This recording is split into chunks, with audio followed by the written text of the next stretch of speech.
Hey friends, welcome back to the channel. Tonight, Scott and I are getting the greenhouse set up for seed starting.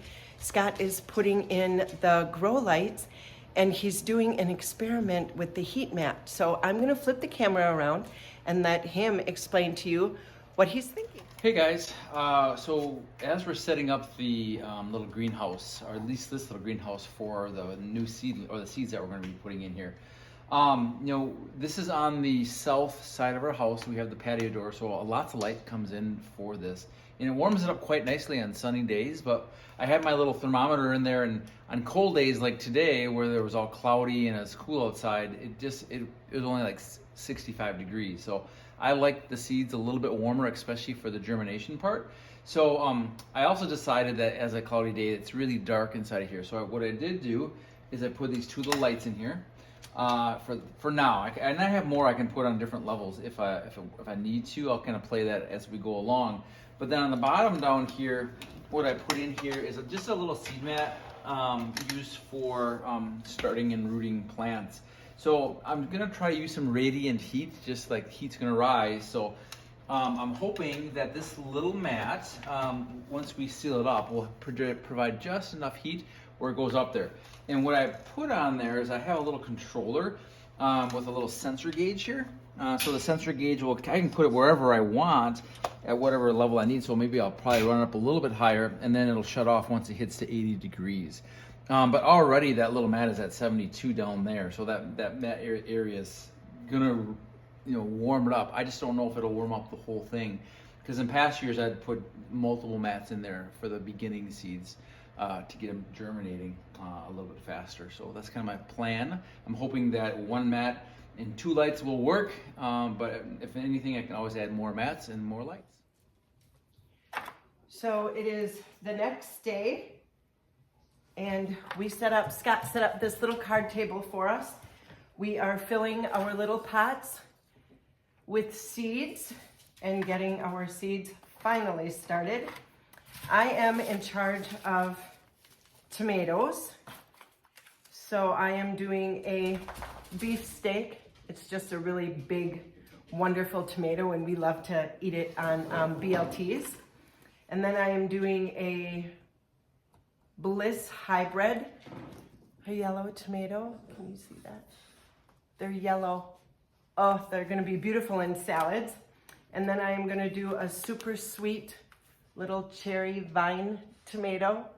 So pretty. And we pick these right off the vine and pop them in our mouth when we're outside doing chores. And then I have Early Girl. That's a medium-sized tomato, I guess, that we like to eat fresh in tomato salads. Oh, and then I'm gonna do a Cherokee Purple.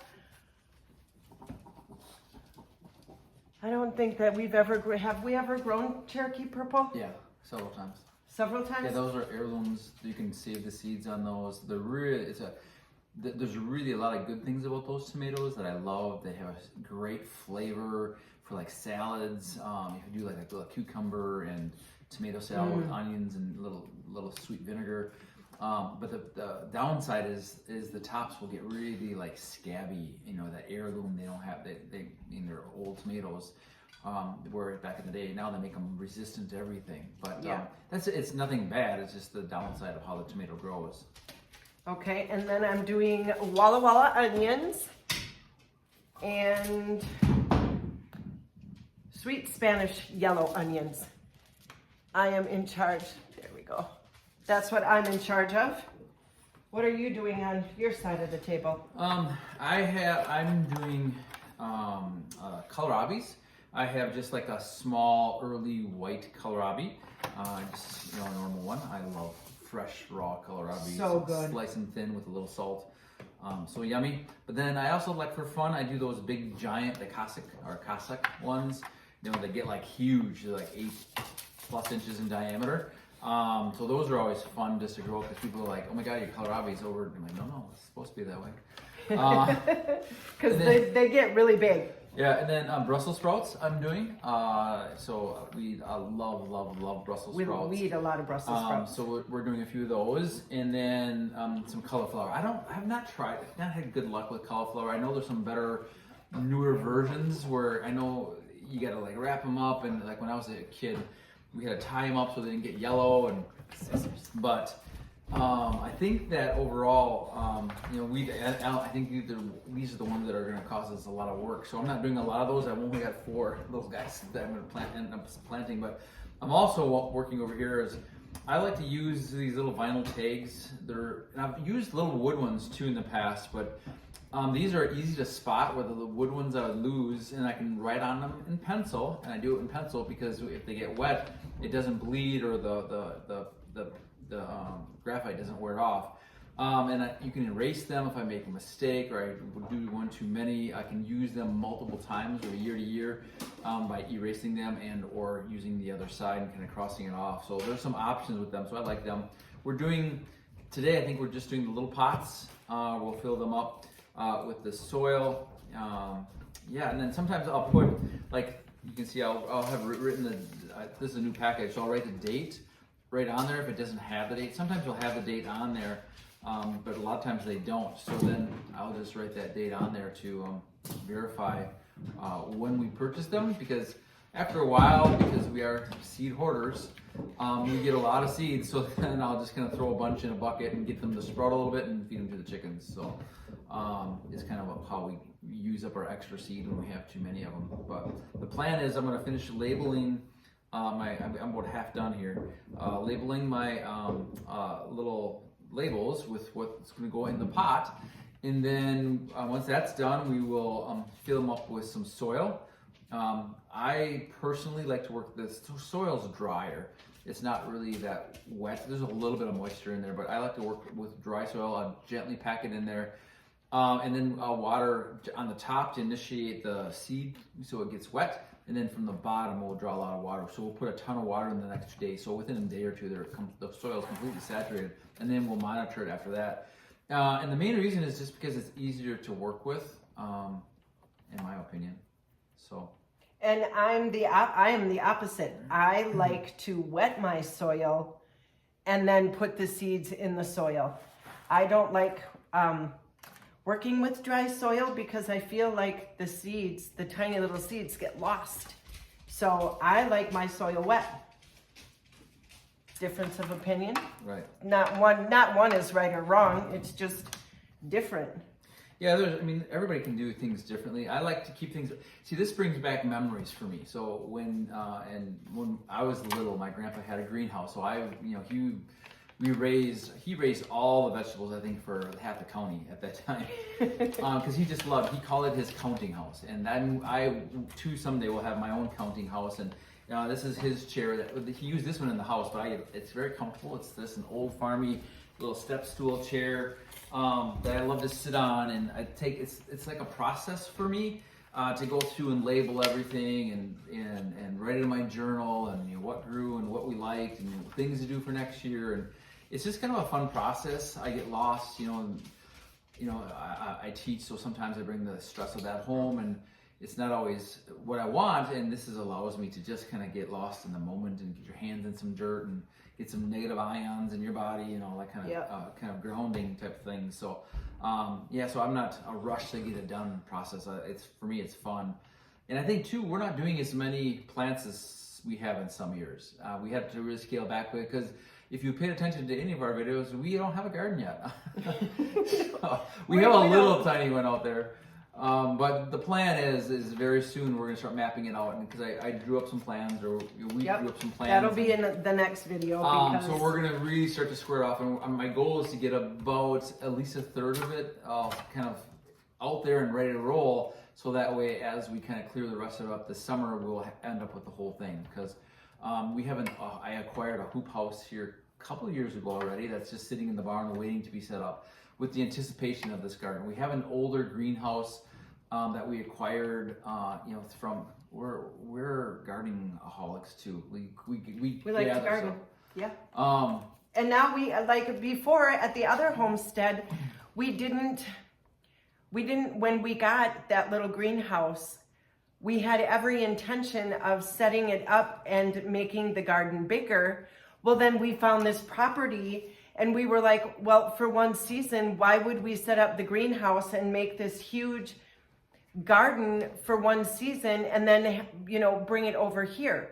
So we just brought it over here with the intentions of having a bigger garden and having it look like what we want it to look like, instead of having to do it over there, take it all apart and then bring it over here. So we didn't get it started the first year we had it. And then there was a tornado that went through and we had like 70-mile-an-hour winds, and it literally, the winds picked up that little greenhouse, and we had a hedgerow of pine trees, and it popped it into those pine trees and it busted out some of the little panels. So now we have to work on it a little bit before we get it all set up. So, it's just,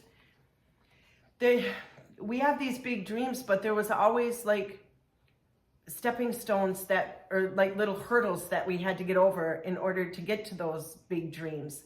So now that we're here, we can set up the hoop house and we can set up the greenhouse because we have a spot for it now and we have a vision.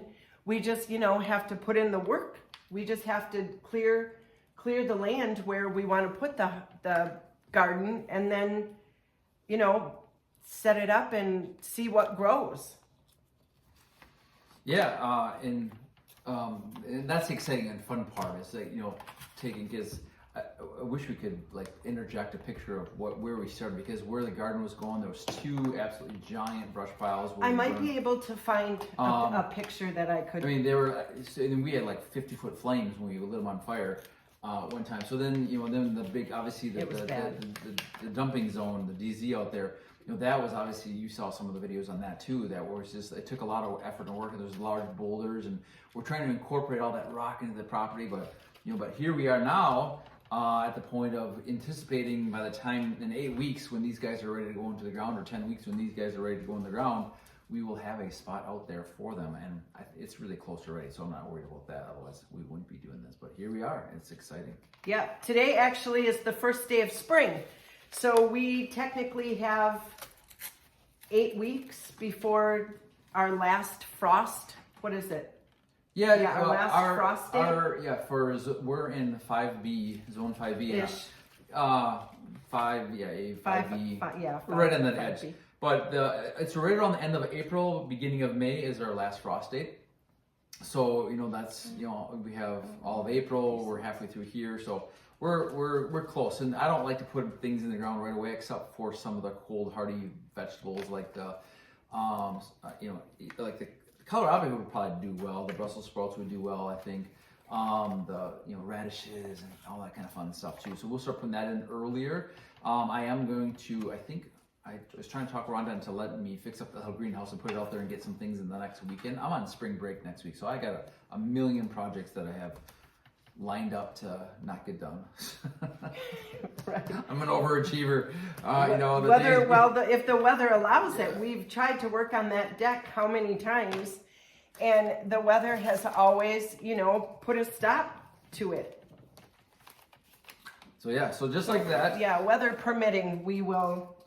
My pots or my labels are all labeled, so so it doesn't take long. And again, I have them all labeled. So what I like to do is I just kind of get my little pots in here. And I'm just going to pack it down. I want a solid 1/2 inch. I know you can't really see this, but it's like, I say that I have a fat chunky finger that's just over 1/2 inch. So I kind of gauge, so it's just below the rim of this cup here is where I'm going with it. So I'm going to fill up all my little cups first with one of the seeds at a time, so I don't mix.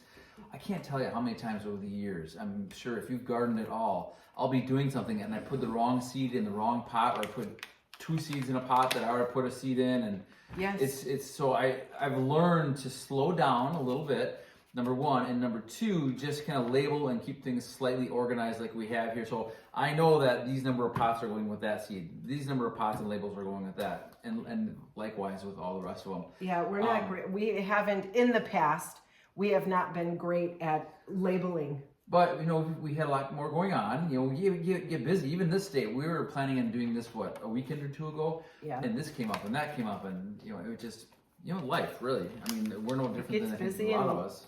It gets messy. You just got to carve out the time. So I'm just gonna fill my little pots here, and then once that's done, I'll put my labels in them right away so I know which is which. Then I'll put my seeds in there. And then we will find a tray. I have a tray right behind me on the table. I'll put mine in there. And what's nice too is when we use bigger trays, we have all different size trays. So these are just older planting trays. I've probably reused these like 50 times. Or I guess 30 times. A lot. I guess I'm not that old. But what's nice is when everything is labeled, you can do multiple species or varieties in the same pot because you know what's what. Again, so sometimes, in the past, I'm like, oh, I'll remember. So I did like half of it's going to be, this plant and half of it's the other plant. And the next thing you know, I'm like, okay, what was it? Which one again? Yep, because you plant so many seeds and then you forget. But, I do anyway. yeah. And then like for this summer too, I've thought I'd like to, we around our ponds, I don't know if you noticed that we cut down a ton of willows, like probably close to an acre of willows. I didn't know a lot about willows until we moved here, but they're such an aggressive plant. They have such an underground root system that, it just keeps resprouting when there's any sort of living tree around it, which is a great source. So it's pretty invasive.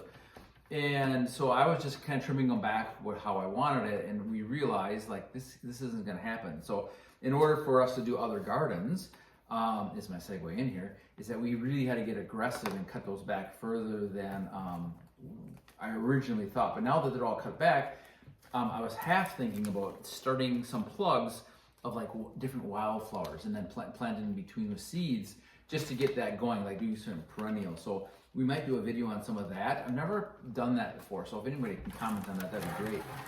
If it works, is it worth our time to do that? I'm just trying to get some established seeds, and I already have some wildflower mixes and some prairie mixes in anticipation of this spring, whether I broadcast it and cast it out there or plant it like this. And it was my idea, like if I make make tons of these little plugs, because we have tons of soil, and containers, like I wonder if I can put them in out there, like you would, if you're planting a bed. Oh, that's a really good idea. To get them a little bit more established and going right up front. But I don't know if that would work 100%. So. Well, isn't that sometimes what greenhouses do? They start with plugs. Yeah, but I'm trying to do a whole prairie or a whole strip of prairie type plants. So I don't know. Like around the ponds, we want to put wildflowers, so we have a clear out around a couple of ponds, and we have some really cool ideas. And we want to put these essentially they're like cone flowers and black-eyed Susans, and I like to get some big blue stem in there and some other things. So I'm just wondering how well the plugs would work in a scenario like that, because we found a place for mulching to get mulch pretty easily, and really very inexpensive. Sorry, I got sidetracked there. I just could get the little sticker, the little pot in there. The label in the pot, but we found a spot it's like $35 for I don't know how many cubic yards it is, probably a big truck full. 10 to 12. It's a lot. And then so as long as they're in the area, they'll get us as many as we want. So once we realize this, we're using a lot of this just as that weed control until the beds get established. I think that'll work really, really well. So I've got my pots all set here for the the kohlrabis. So this I'm doing, I believe it's 9 in there. No reason why I picked 9. But with the kohlrabi, this is my first batch that I'm gonna do. Probably in 2 to 3 weeks, I'll do a second batch. So that way I'll have more out there.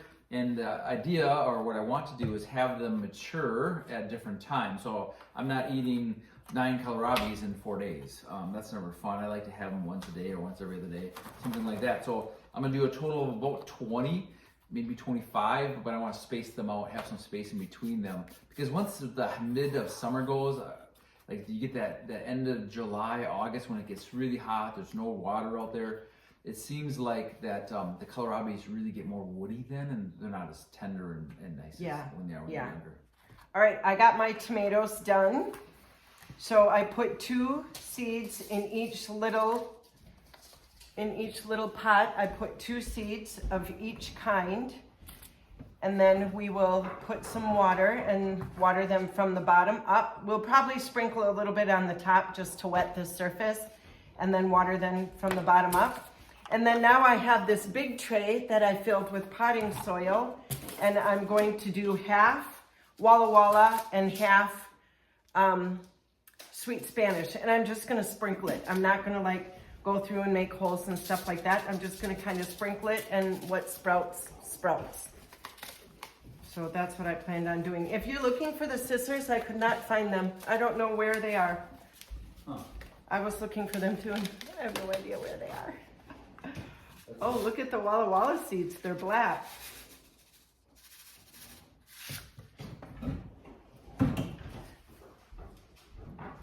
I'm afraid I'm gonna spill them on the floor. So I'm just gonna kind of sprinkle them one at a time. And sometimes when we're planting, we'll overplant instead of just putting one seed per pot, because I realize that not all these seeds are viable. You know, they estimate somewhere around 10 to 15% is possibly that for whatever reason, it's just not a fertile seed. So I will sometimes put 2 per pot or more sometimes, depending on if the seed's a couple years old, things like that. Because we don't buy fresh seeds every year. Well, we have so do, many. because we don't think we use that up, and then we get here and we got 4 packages of it. Yeah. So I think currently right now we have 12 packages of radishes because we think we use them every year. So we keep buying more. And now we have, I think 12 was my last count. But radishes will go quick. And we like them. We eat a lot of radishes, so. This last fall I took and I fermented some radishes at the end of the season last year. And then it was just a simple little salt solution and I put some garlic in there. A lot of garlic. I loved them. He loved them. I did not love them. They were amazing. And he ate the whole dang jar. So I plan on, if we can do that again, I will plan on doing that again because they were very, very, very, very yummy. And we like to eat them plain. We like to eat them in salads. And we started frying them in butter, cutting them, like slicing them thicker, and then frying them in butter or bacon grease.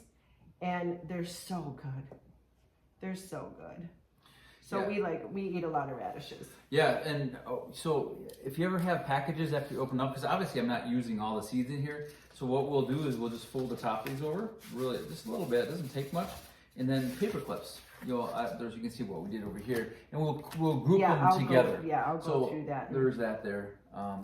Just so that way they don't spill it all over the place, because I can't tell you how many times it will open up. Even if the paper clip comes off, just that little fold will stop some of those seeds from popping off. Yeah, and just to keep them so we know what we're growing. Okay, I got my Walla Wallas planted. I'm gonna need a little white label. I need 2 of them, please. Thank you.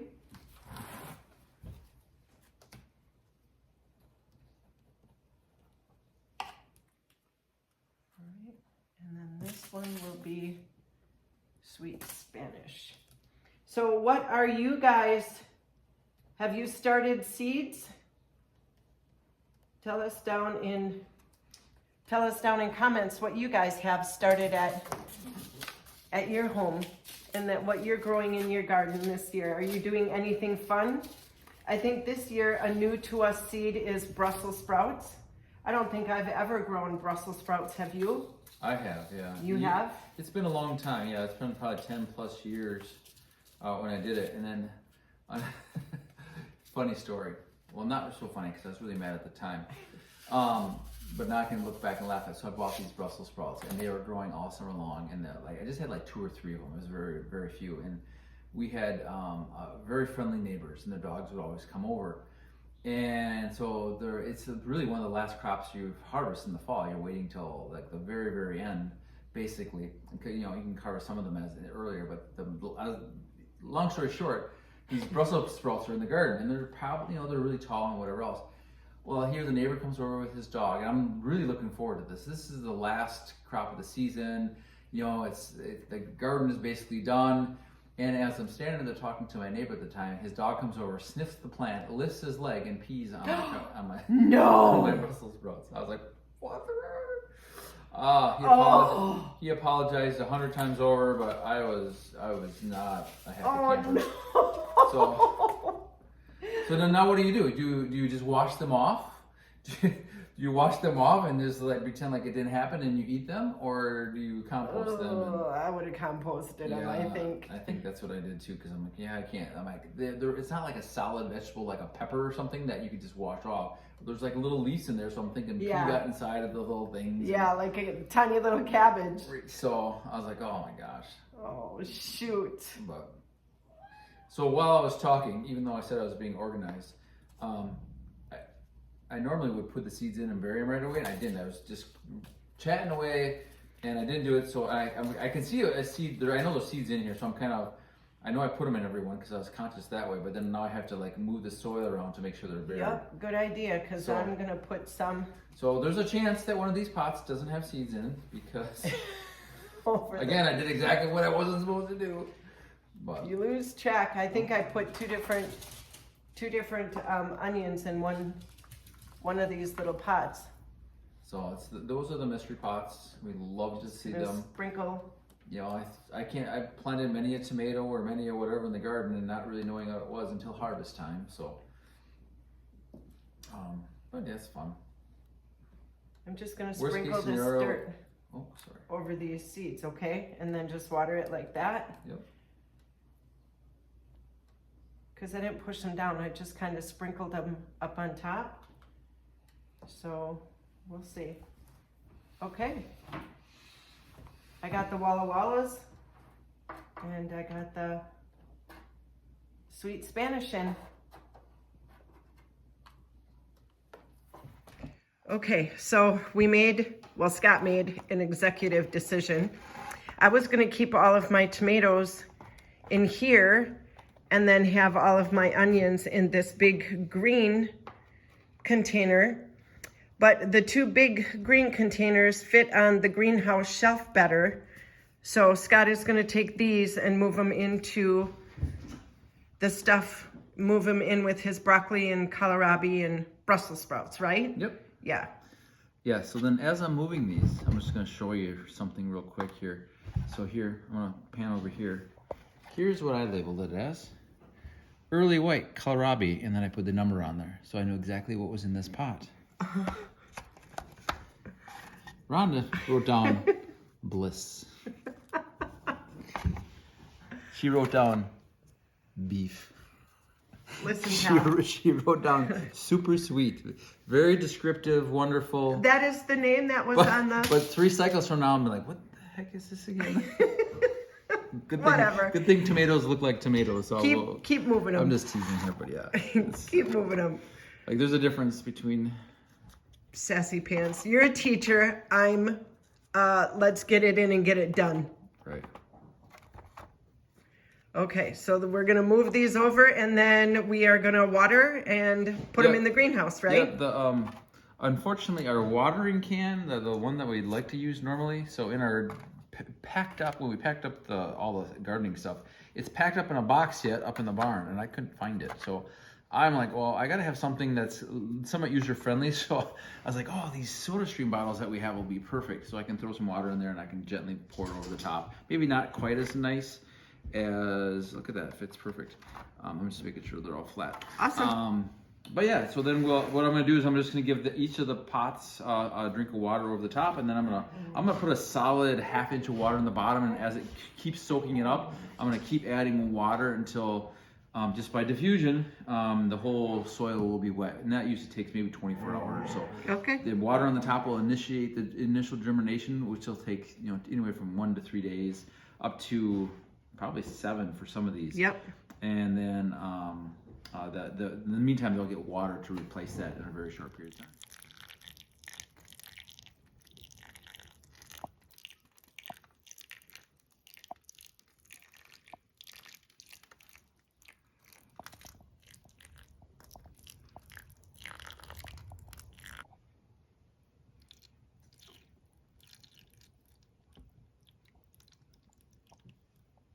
So what I decided to do real quick at the last minute is just on how we're setting this one up. Just to keep the soil from drying out for the initial part, and that way it'll the water will spread throughout the soil a little bit better. I want to put a little saran wrap over here just to kind of keep that moisture in there for a couple of days, because I'm not really worried about germination at this point. It's because it's going to take a few days, but that'll help keep that moisture in there so it doesn't evaporate out, and then we'll have better success hopefully with the seeds germinating.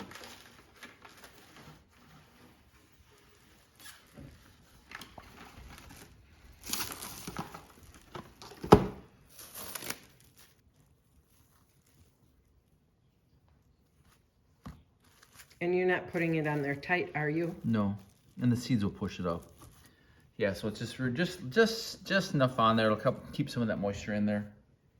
So we have these little portable greenhouses that we bought on Amazon. I did put a couple lights in there, but for now what I'm going to do is I'm just going to take my 2 seed tray and put them on each of the 2 heating mats that I have in here. So there's one down here and there's one down here. So once the seeds start germinating, I will then take these off and put them up on the higher shelves. So I just have the seed pads just to help them with that little bit in the first week. So we'll move them up to the higher shelves for the light. Yep. Right so now they don't need to be. Yeah, they won't need light for probably a solid week and a half. Okay guys, that's it for this little seed video. We got our seeds started. We got them put in the greenhouse. Thanks for following along. Thanks for watching the video, and we'll see you next time. See you next time. Bye friends.